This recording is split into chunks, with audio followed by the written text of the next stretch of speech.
আইপিএলের ইতিহাসে সবচেয়ে বড় বিক্রির চুক্তি সম্পন্ন হল মাত্র কয়েক ঘন্টা আগে।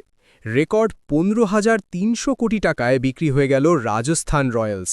কে কিনলেন, কেন, আর এতে আইপিএলের ভবিষ্যৎটা কোথায় যাচ্ছে? আজকের ভিডিওতে সবকিছু বলছি।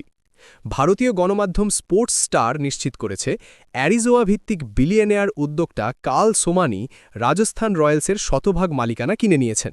দাম 1.85 বিলিয়ন মার্কিন ডলার, বাংলাদেশি মুদ্রায় যা প্রায় 20,000 কোটি টাকা।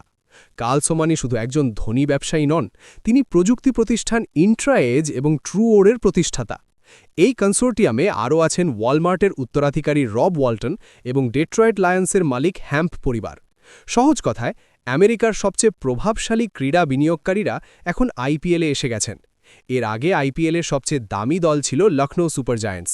2021 সালে কেনা হয়েছিল $940 মিলিয়ন। রাজস্থান সেই রেকর্ড প্রায় দ্বিগুণ ব্যবধানে ভেঙে দিল।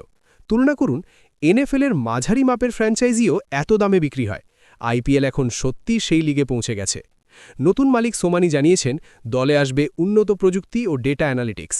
2026 মৌসুমের পর নেতৃত্ব ও ব্যবস্থাপনায় বড় পরিবর্তনের ইঙ্গিতও আছে। আর রাজস্থান রয়্যালস ব্র্যান্ডকে উত্তর আমেরিকা সহ গোটা বিশ্বে ছড়িয়ে দেওয়াই এখন মূল লক্ষ্য। এটি শুধু একটি দল বিক্রি নয়, এটি আইপিএলের বৈশ্বিক যুগের সূচনা।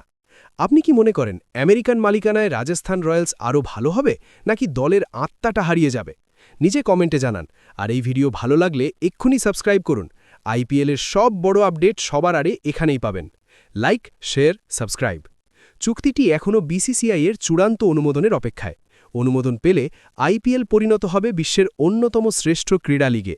সেই আপডেটও সবার আগে পাবেন এখানে। দেখতে থাকুন।